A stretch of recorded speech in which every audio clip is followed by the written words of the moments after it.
Bismillahirrahmanirrahim. Assalamualaikum warahmatullahi wabarakatuh.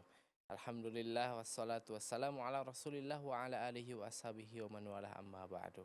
Program lagi on air kembali menyapa Anda sahabat keluarga muslim dan juga sahabat Risalah dimanapun Anda berada.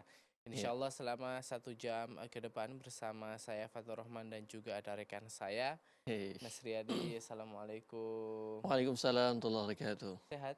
Alhamdulillah sehat. Fatur sehat ya? Alhamdulillah. Harus sehat ya. Ya, wajib sehat ya? Wajib ya. Nggak boleh sakit. Nggak boleh sakit ya. Kalau sakit tetap harus Betul. Mengudara. mengudara ya, Betul. Masya Allah.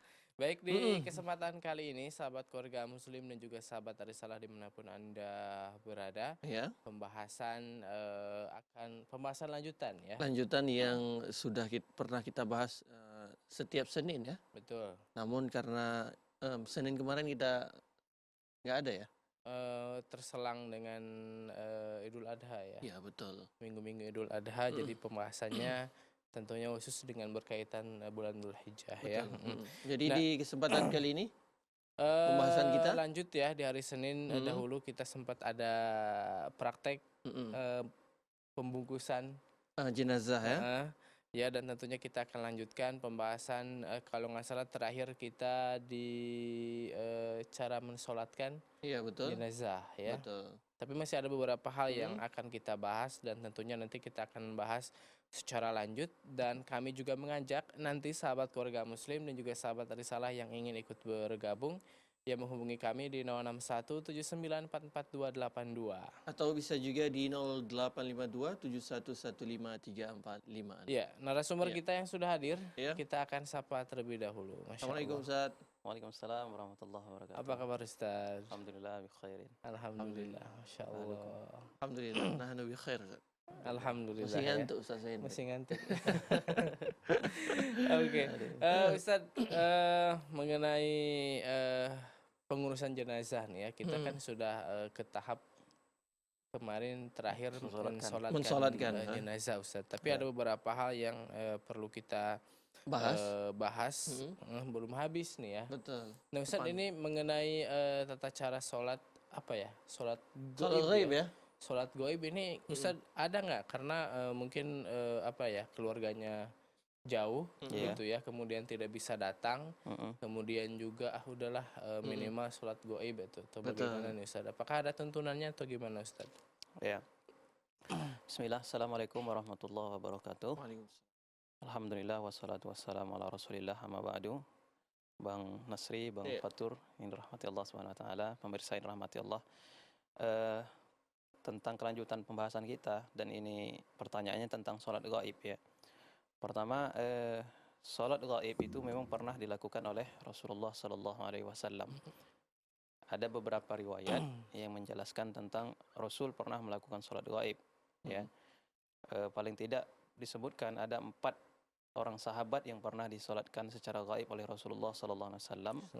Yang pertama itu adalah Raja Habsyah An-Najasi. Kemudian termasuk juga Muawiyah bin Muawiyah. Ada atau yang mengatakan Al-Muzani, kemudian termasuk Zaid bin Ar-Harithah, dan satu lagi Ja'far bin Abi Thalib.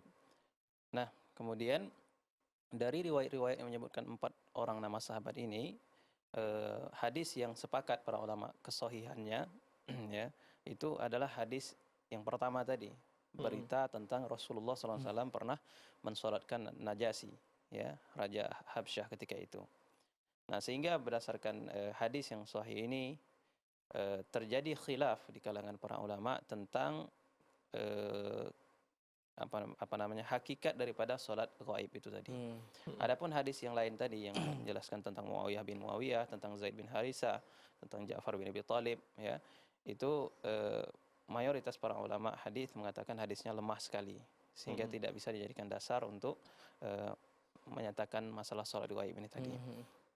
Karena kalau seandainya sholat gaib itu adalah disyariatkan secara mutlak, maka pasti riwayat-riwayat yang menjelaskan para sahabat yang disolatkan secara gaib oleh Rasul tentu akan banyak sekali kan.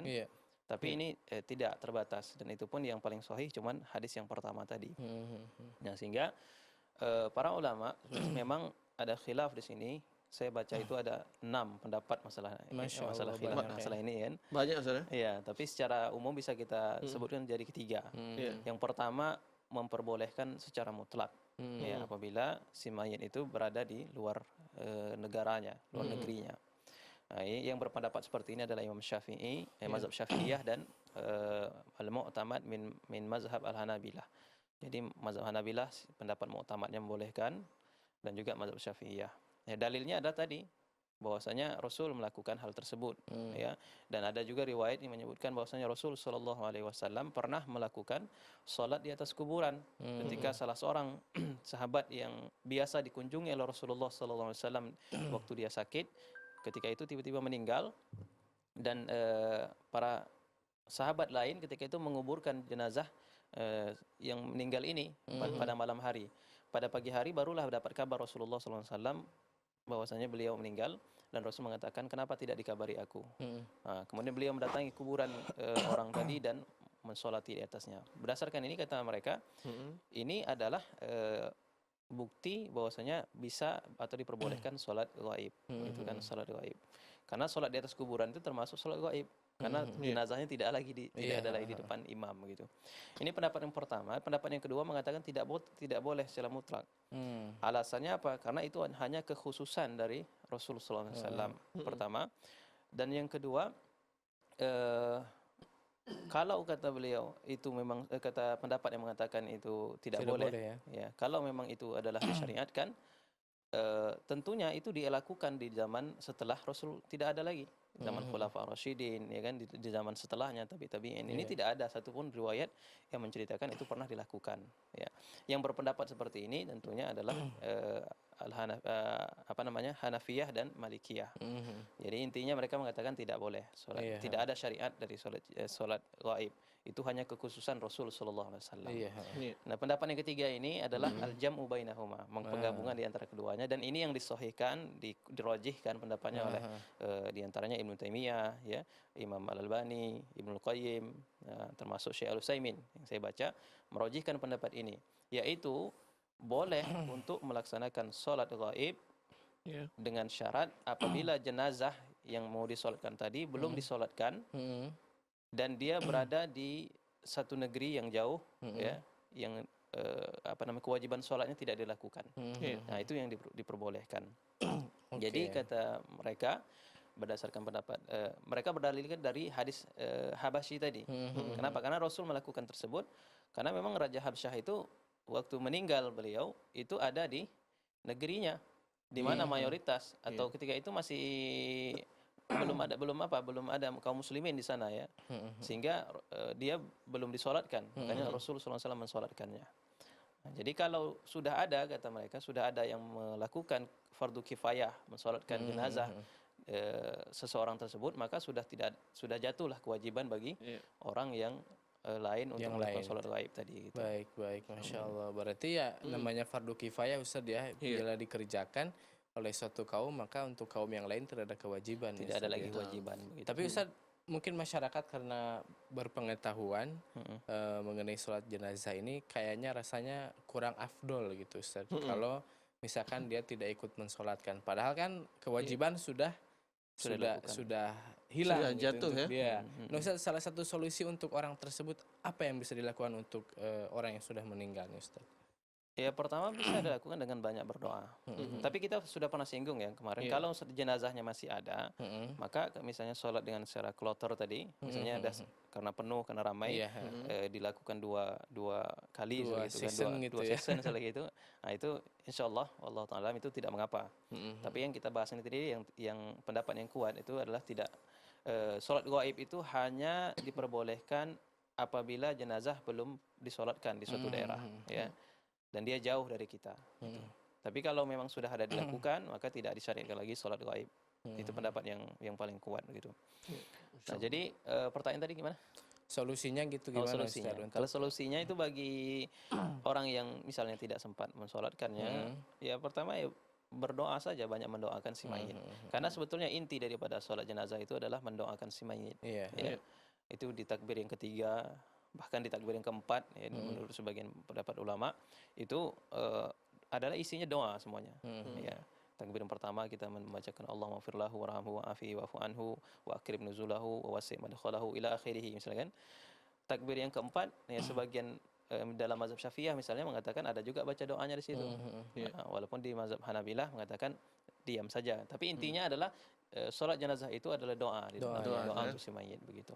Baik. Jadi banyak-banyak berdoa ya yang Ya, tidak kita sempat. mendoakan kebaikan untuk si mayit dan memohon agar si mayit tadi dikuatkan, diteguhkan, Betul, Masya supaya Allah, mudah luar biasa. di hari perhitungan beliau gitu. Oke. Wallahu taala alam. Kemudian kalau tata caranya sama nggak Ustaz? Sholat goib sama antara sholat yang tidak Yang goib. tidak gaib maksudnya. ya.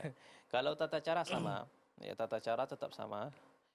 Namun terjadi perbedaannya yang bagi yang membolehkan, ya, pendapat yang mengatakan yang membolehkan dan itu misalnya karena dia belum disolatkan, Iya.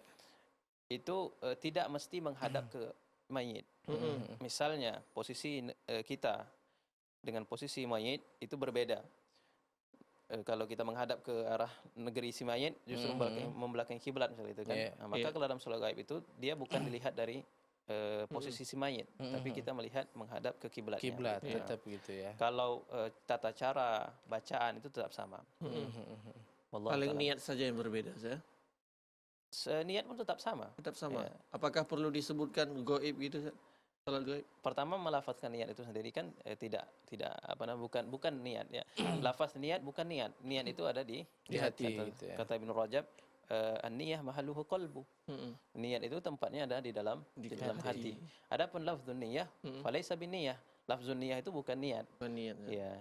Nah terlepas nanti pembicaraan masalah lafaz niat. Masalah kan? lafaz niat, Tapi intinya niat itu adalah yang ada di dalam hati. Itu jadi tidak perlu disebutkan. Kan di hati kan nggak ada yang mengatakan Iya. harus gaib harus tidak. Itu intinya Betul. ketika seseorang melakukan satu amalan dan dia sadar betul dia ingin melakukan hal tersebut, itu sebetulnya sudah niat. Begitu. Iya. Oke. Karena yang tersebar di masyarakat juga harus dilafadzkan. Itu, Ustaz. Iya, ada perbedaan Ada niat goib, ya antara betul. goib dan juga yang enggak. Ya. Ustaz, tadi menyebutkan bahwasanya Rasulullah pernah sholat goib di kuburan ya, di atas kuburan ya.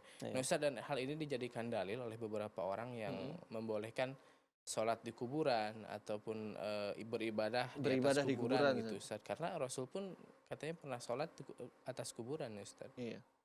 Ya makanya tadi kita katakan melihatnya itu harus secara kompleks. Dalam artian ini adalah suatu hal yang dilakukan hanya oleh Rasulullah Sallallahu Alaihi Wasallam. Khusus gitu ya. Ya, dan tidak dilakukan oleh sahabat yang lain. Ya, al-khulafa ar-rasyidin. Tidak ada riwayat yang menjelaskan tentang itu dilakukan oleh mereka. Sementara para sahabat yang meninggal, ya, yang juga tidak sempat disolatkan oleh Rasul itu banyak. Ya, tapi kenapa hanya satu orang ini yang dilakukan oleh Rasul? Ya, makanya para ulama atau pendapat yang kedua tadi kita katakan itu adalah kekhususan saja dilakukan oleh Rasul Sallallahu Alaihi Wasallam dan tidak pernah lagi dilakukan oleh sahabat-sahabat lain ya, di masa Khulafa Rasyidin. Karena kalau ini dilakukan pasti sudah sampai beritanya, ada riwayatnya. Ini tidak ada begitu. Iya.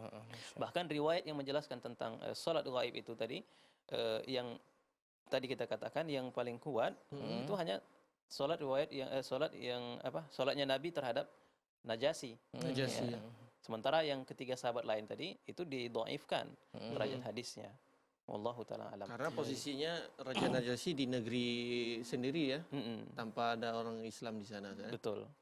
Jadi begitu dia penjelasan tentang sholat gaib, termasuk sholat di atas kuburan tadi. Iya. Ya. Dan itu juga kan jarang dilakukan oleh orang-orang itu kan. Jarang. Paling ya kalau anaknya di perantauan ditunggunya gitu. Ya, malah begitu. Iya.